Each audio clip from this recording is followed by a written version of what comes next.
Tiba di Chukotka bukan hanya tentang mencapai ujung Rusia, melainkan tentang memasuki tempat di mana aturan umum tak berlaku. Tak ada batas yang jelas, jalur yang ditandai, atau rambu-rambu yang terlihat. Wilayah itu dikenali dari cara hidup seseorang, pengetahuannya tentang angin, dan saat seseorang menyeberangi sungai beku tanpa izin. Itu bukan tempat kosong. Ia memiliki ritme, kisah, dan cara belajarnya sendiri dalam keheningan. Dari pesisir, Alaska memang dekat, tetapi yang membedakan kedua tempat itu bukanlah jarak, melainkan cara hidup. Di sini, keputusan dibuat berdasarkan jejak es, tanah menyimpan memori, dan segala sesuatu terjadi pada waktunya sendiri. Bagaimana Anda bisa bertahan hidup di tempat di mana tak ada yang dijelaskan dan segala sesuatu dipahami tanpa perlu bicara?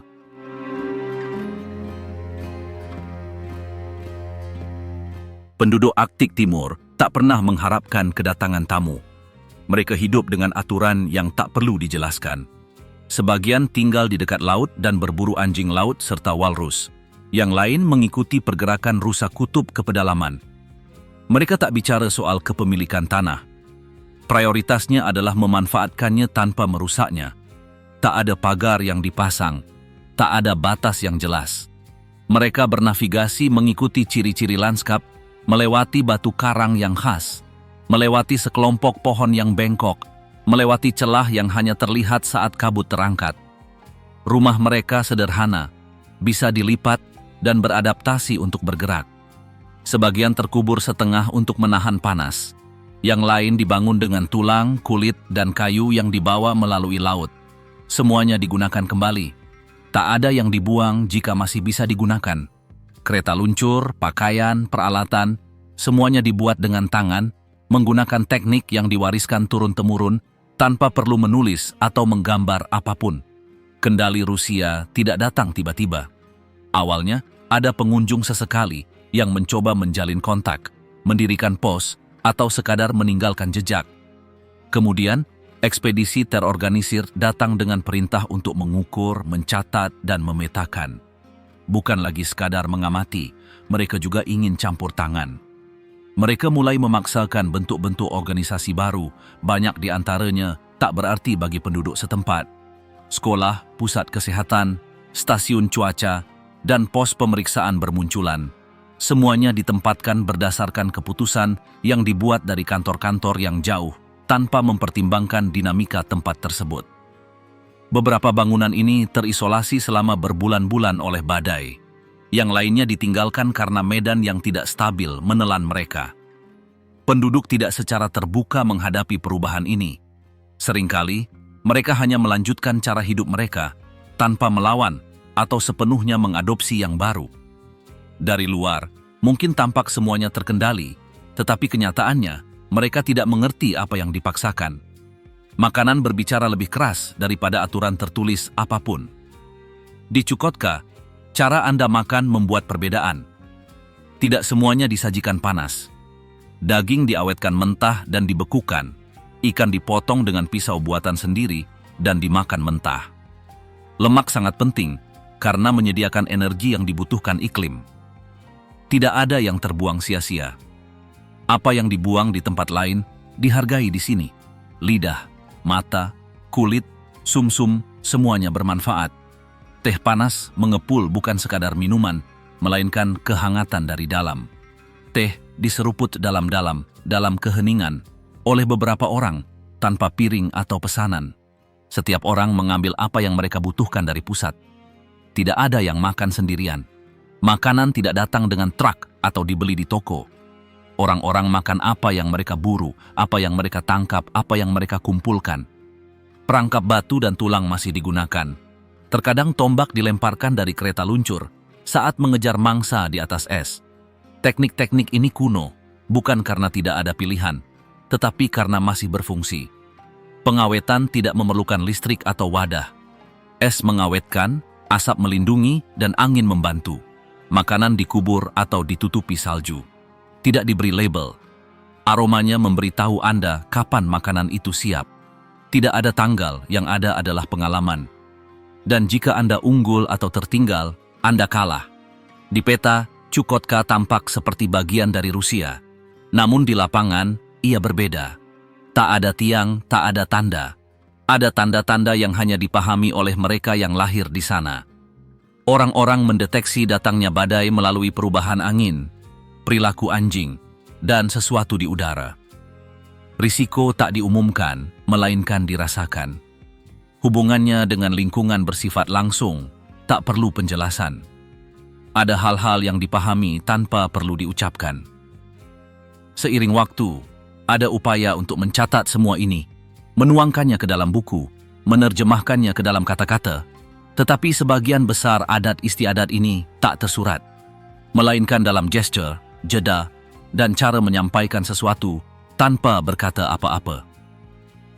Belajar kapan harus bicara dan kapan harus diam juga merupakan bagian dari kehidupan. Hal itu tidak diajarkan di kelas. Ia dipelajari dengan mengamati, membuat kesalahan, dan mendengarkan. Mereka yang tak memahami kode-kode ini tersisih. Mereka yang memahaminya, meskipun datang dari jauh, dapat menetap. Tak ada yang memberitahu mereka bahwa mereka milik mereka. Mereka membuktikannya. Tak ada yang berawal dari dekrit, hukum, atau upacara. Semuanya berawal dari langkah di salju, dengan tangan yang tahu cara berburu, dengan mata yang membaca cakrawala. Semuanya bermula ketika tubuh belajar menahan dingin tanpa henti bergerak, ketika keluarga berbagi tanpa menghitung, tanpa mengukur. Tak ada pidato, tak ada kata-kata agung, tak ada kisah kejayaan. Hanya kehidupan yang beradaptasi dan berlanjut hingga hari ini.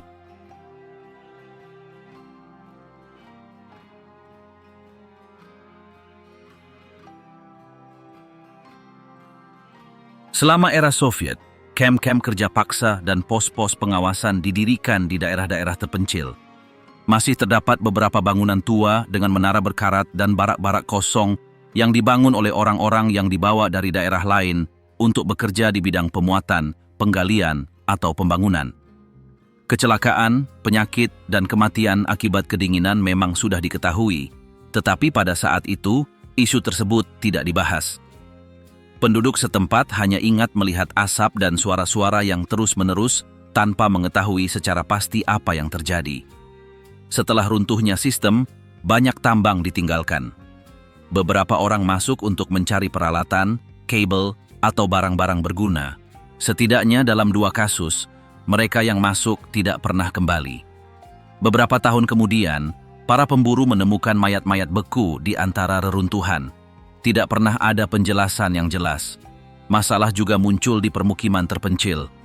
Terkadang berupa perselisihan tentang bahan bakar atau makanan. Di lain waktu, berupa konflik dalam keluarga. Pengurungan, iklim, kurangnya ruang, dan alkohol menciptakan situasi yang rumit. Ada kebakaran akibat lilin yang tidak dipadamkan dengan benar, kecelakaan sepeda motor, dan perkelahian yang disertai kekerasan. Pusat kesehatan telah berupaya sebaik mungkin, tetapi tidak semuanya dapat diselesaikan di tempat, dan pemindahan tepat waktu tidak selalu memungkinkan. Di wilayah pesisir, perahu-perahu datang tanpa pemberitahuan. Beberapa membawa pemburu tanpa izin atau pertukaran yang tidak terkendali. Sisa-sisa satwa yang dilindungi, jejak roda, dan kotak-kotak tak terdaftar ditemukan di beberapa dermaga.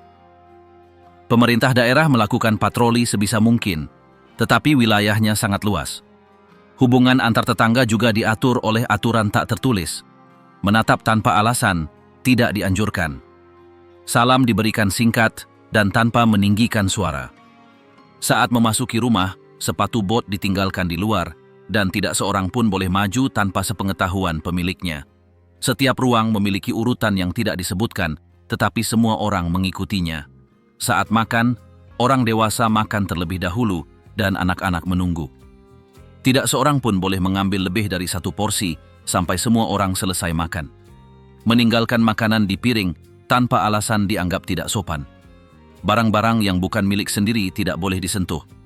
Jika ada yang dipinjam, barang tersebut akan dikembalikan dengan kualitas yang sama atau lebih baik.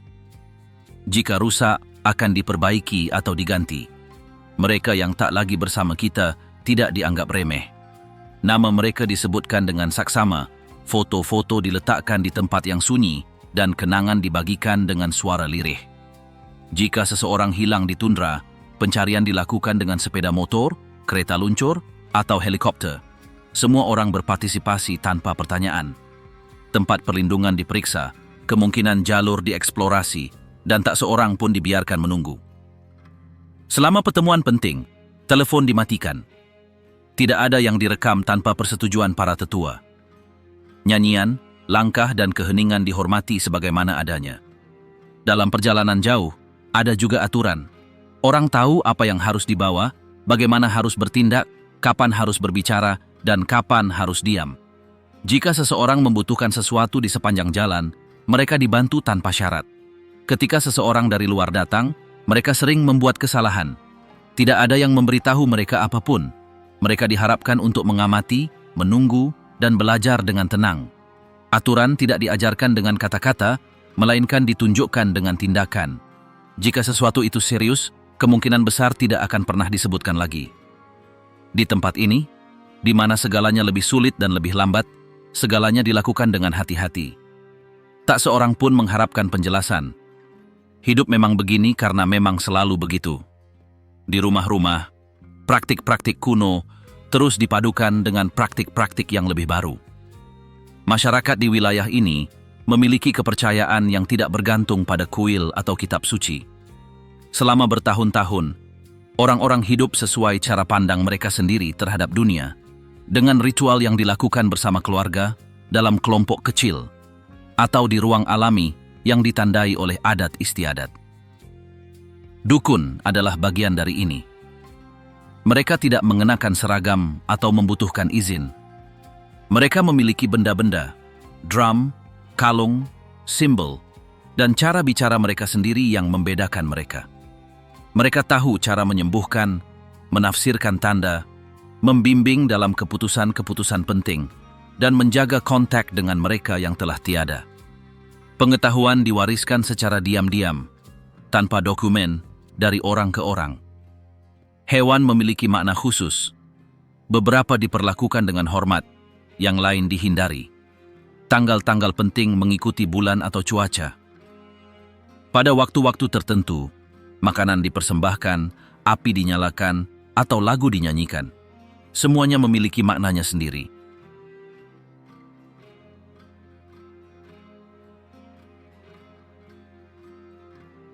Setelah tahun 1990-an, beberapa ekspresi keagamaan diizinkan kembali. Gereja-gereja dibuka kembali, misa dirayakan, dan ikon-ikon ditempatkan di rumah-rumah. Namun, adat istiadat tertua tidak ditinggalkan. Beberapa menggabungkan keduanya. Di rumah yang sama, mungkin terdapat salib ortodoks dan juga drum upacara. Para tetua mengajari yang lebih muda bagaimana melakukan setiap hal. Hal itu tidak dijelaskan dengan pidato. Itu ditunjukkan. Itu dilakukan. Selama pemakaman, langkah-langkah diikuti yang memadukan bentuk kuno dan modern. Di beberapa desa, orang-orang bernyanyi. Di desa lain, ornamen buatan tangan ditempatkan, atau benda-benda milik almarhum disimpan. Rasa hormat diungkapkan dalam keheningan. Tidak ada pidato panjang atau rekaman musik. Ketidakhadiran dicatat dan diakui, tanpa banyak diskusi. Ada juga tempat-tempat yang tidak tersentuh, batu, gua, atau area yang ditandai oleh sejarah. Makanan ditinggalkan di sana, api dinyalakan, atau orang-orang berlalu dalam diam. Tidak seorang pun pernah menginjakkan kaki di tempat-tempat ini. Tidak perlu tanda. Semua orang tahu apa artinya. Cerita diulang antar generasi. Cerita-cerita itu tidak tertulis. Mereka dikenang. Para tabib masih ada. Mereka menggunakan lemak hewani, tumbuhan, air matang, atau ramuan tradisional. Mereka mengobati rasa sakit, demam, dan penyakit tanpa sebab yang jelas. Mereka tidak dibayar dengan uang. Mereka diberi teh, daging, atau apapun yang tersedia. Kunjungan dilakukan tanpa pemberitahuan. Mereka dilakukan saat dibutuhkan. Cara hidup ini dipelajari sejak kecil. Bukan di sekolah, melainkan di rumah. Saat bayi lahir, sebuah pertemuan diadakan. Lagu-lagu dinyanyikan, makanan dibagikan, dan benda-benda berharga bagi keluarga diberikan. Bisa berupa kalung, sepotong tulang berukir, atau pakaian yang terbuat dari kulit. Anak itu dibungkus dan dipersembahkan. Ini bukanlah upacara dengan aturan yang baku. Setiap kelompok memiliki bentuknya sendiri. Anak-anak menerima benda-benda penting pertama mereka ketika mereka siap menggunakannya. Pisau, pakaian khusus, atau drum. Benda-benda itu bukan hiasan. Itu adalah alat yang digunakan sejak hari pertama. Belajar merawat benda-benda itu adalah bagian dari proses pendewasaan. Itu tidak bisa dijelaskan dengan kata-kata. Itu dialami. Perjalanan pertama dengan para tetua adalah momen penting. Mungkin berburu, mencari sesuatu, atau sekadar menemani. Yang penting adalah apa yang dipelajari dalam perjalanan itu. Mengamati, berdiam diri, memahami tanda-tanda. Sekembalinya, tatapan orang lain sudah berbeda. Diakui bahwa ada sesuatu yang berubah. Serikat pekerja juga mengikuti adat istiadat mereka sendiri. Terkadang barang dipertukarkan. Di lain waktu, sesuatu yang istimewa dimasak dan dibagikan antar keluarga. Tidak ada catatan resmi. Penduduk kota tahu siapa yang bersama siapa, karena mereka ada di sana hari itu. Sejak itu, mereka hidup bersama. Rumah itu mungkin baru atau hanya bagian yang terpisah dari yang lain. Yang penting adalah diakui sebagai ruang bersama. Ketika seseorang hilang, jenazah dipersiapkan dengan pakaian yang dibuat untuk saat itu. Jenazah ditempatkan di tempat yang tenang. Itu bisa berupa panggung, gubuk, atau bawah tanah, tergantung daerahnya. Keluarga menemani mereka dalam keheningan. Beberapa menangis, yang lain bernyanyi. Apa yang dikatakan bukanlah hal yang terpenting, melainkan apa yang dilakukan.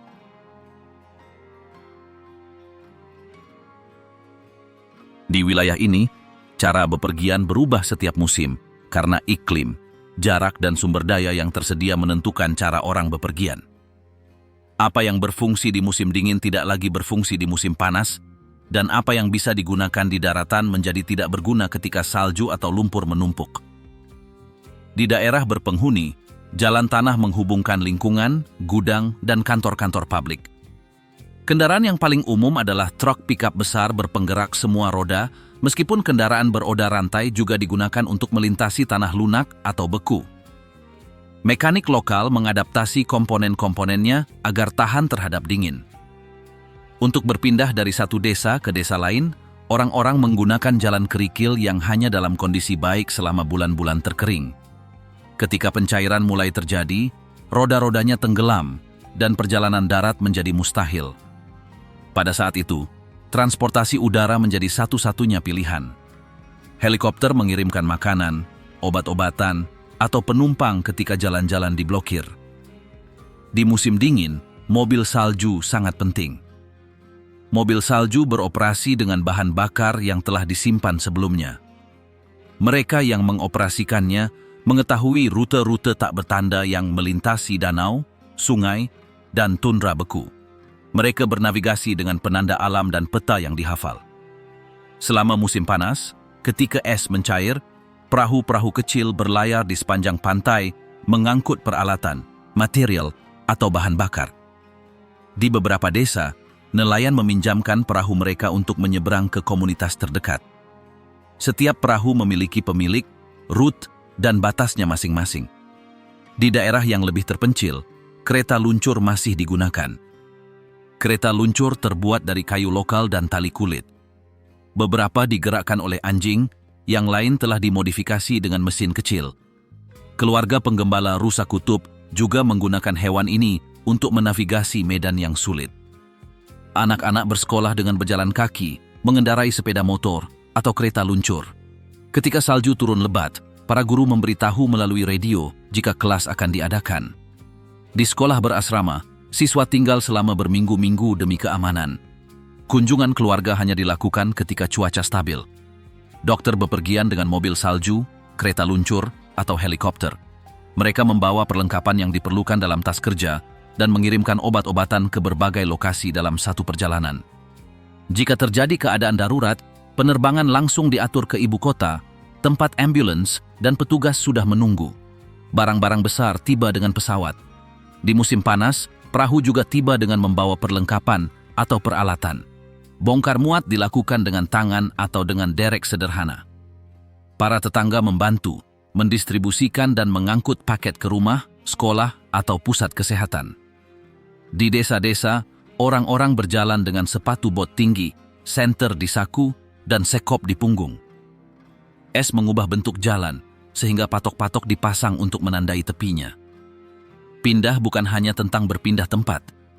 Ini tentang perencanaan, menyimpan apa yang dibutuhkan, mengenal medan, dan berbagi upaya.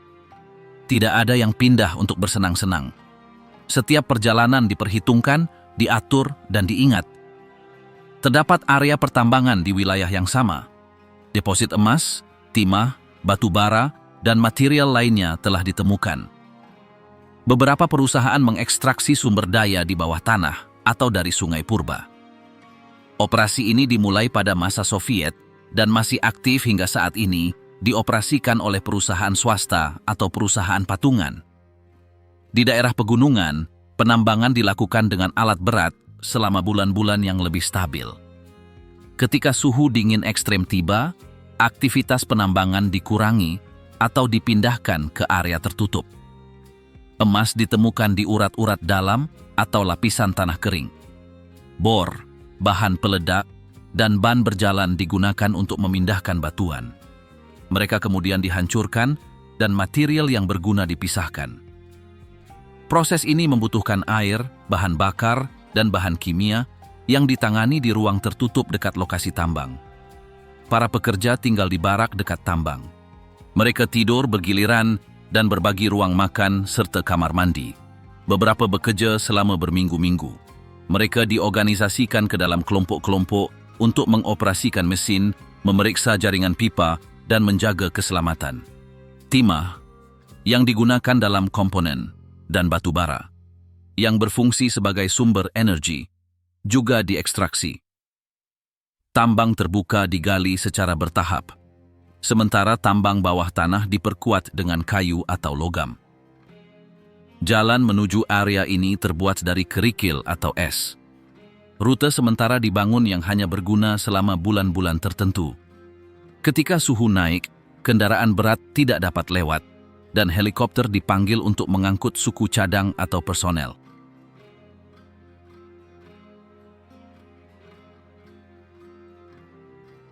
Sekolah-sekolah di wilayah ini mengikuti sistem yang dikelola negara. Sekolah-sekolah ini terdapat di kota-kota besar dan juga di beberapa desa. Meskipun karena jarak yang jauh, beberapa siswa harus tinggal di sekolah berasrama sepanjang tahun ajaran. Perkuliahan dimulai pada bulan September dan berakhir pada bulan Mei, dengan waktu istirahat tergantung pada cuaca atau kegiatan penting masyarakat lainnya. Anak-anak tiba di sekolah dengan mengenakan pakaian hangat, sepatu bot tinggi, dan ransel yang telah dipersiapkan untuk menghadapi salju. Pada hari-hari angin kencang atau badai, keluarga memutuskan apakah aman bagi mereka untuk pergi keluar. Di sekolah berasrama, siswa tetap berada di dalam sekolah selama berminggu-minggu, mengikuti jadwal yang mencakup kelas, makan, dan istirahat. Mata pelajaran utamanya adalah matematika, bahasa Rusia, sejarah, sains, dan seni. Di beberapa tempat, bahasa daerah seperti Chukchi atau Yupik juga diajarkan, tergantung desanya. Buku-buku didatangkan dari Moskow atau dicetak di pusat-pusat regional. Beberapa guru menerjemahkan materi untuk membantu siswa memahaminya dengan lebih baik. Ruang kelas dilengkapi pemanas, dinding berinsulasi, dan jendela berlapis ganda. Kelas-kelas biasanya berukuran kecil. Meja-meja disusun berderet dan para guru menggunakan papan tulis, peta, dan materi yang diadaptasi. Selama musim dingin, lampu-lampu yang kuat dipasang untuk menerangi hari-hari tanpa cahaya alami. Terdapat ceruk di dalam gedung jika cuaca buruk. Pada hari-hari yang lebih tenang, anak-anak bermain di salju atau menggunakan ayunan. Setiap sekolah memiliki taman bermain tertutup atau area beratap untuk berjalan kaki tanpa terpapar langsung dingin. Para guru tinggal di dekat sekolah atau bahkan di dalam gedung yang sama. Beberapa berasal dari daerah lain dengan kontrak.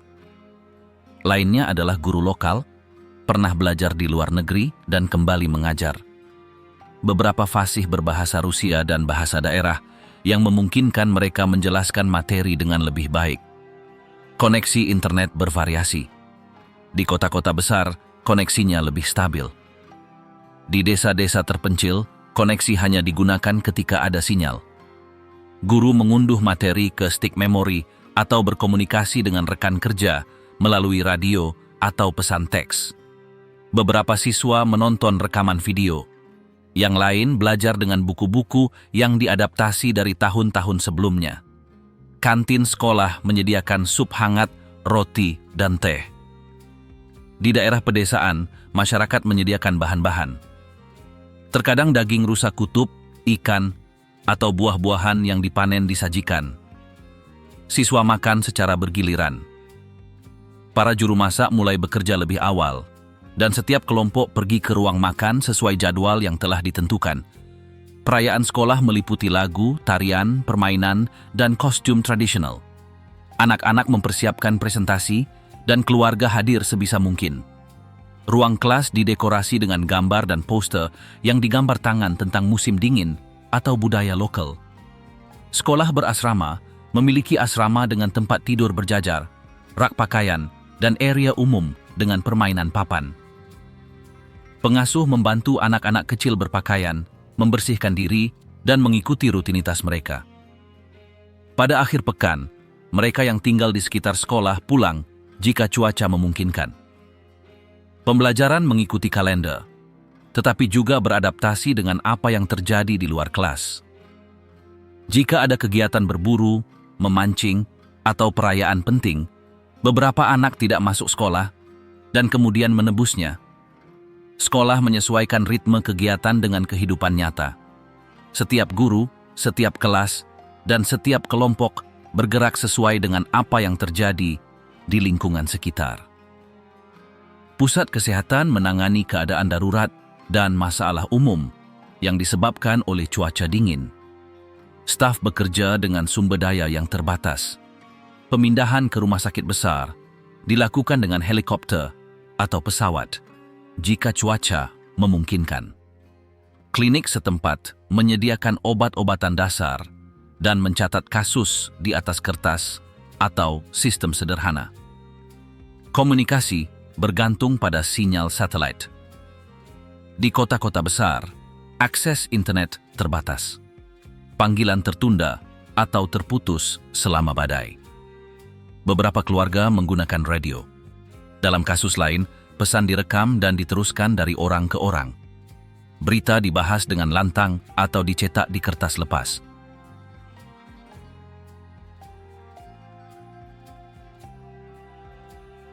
Di kota-kota besar, seperti ibu kota, bangunan-bangunan dicat dengan warna-warna cerah agar tampak mencolok di lanskap putih. Pelabuhan hanya beroperasi saat laut tidak membeku. Bahan bakar, makanan, suku cadang, dan mesin tiba melalui pelabuhan dan didistribusikan ke daerah lain. Gedung-gedung publik memiliki pemanas sentral. Teknisi memeriksa ketel uap, pipa, dan generator. Jika terjadi kerusakan, aktivitas dihentikan hingga diperbaiki. Di lingkungan yang lebih tua, jalur pejalan kaki di antara bangunan disegel dengan lembaran logam untuk menahan angin. Rumah-rumah di desa terbuat dari kayu, panel, atau balok. Rumah-rumah tersebut dibangun di atas panggung untuk mencegah panas mencairkan tanah yang membeku. Jendela-jendelanya berlapis ganda dan pintu-pintunya diperkuat. Banyak rumah memelihara ayam, anjing, atau generator. Orang-orang menjaga ruang bersama dalam kondisi baik. Mereka bergotong royong membersihkan salju, memeriksa ketel uap, dan memperbaiki atap. Peralatan digunakan bersama antar tetangga. Jika seseorang membutuhkan kayu bakar atau bahan bakar, orang lain akan membawakan apa yang kurang. Anak-anak bermain di halaman tertutup atau di dalam sekolah. Terdapat ayunan yang disesuaikan dengan iklim, bola tahan dingin, dan ruang pertemuan. Ketika salju turun terlalu lebat, kegiatan belajar mengajar ditiadakan atau diadakan di rumah. Setiap desa memiliki ritmenya sendiri. Di beberapa desa, musik dapat terdengar melalui jendela. Di desa-desa lain, hanya suara angin yang terdengar.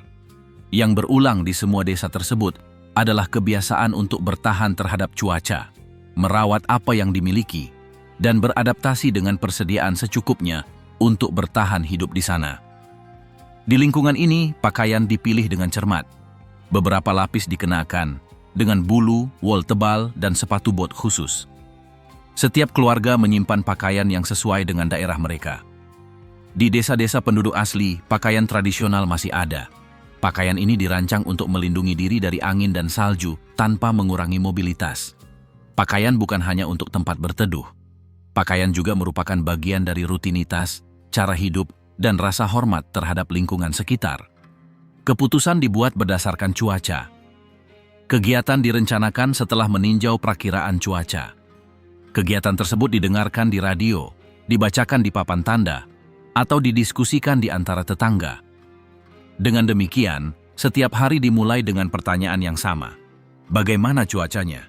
Karena segala sesuatu selanjutnya bergantung padanya.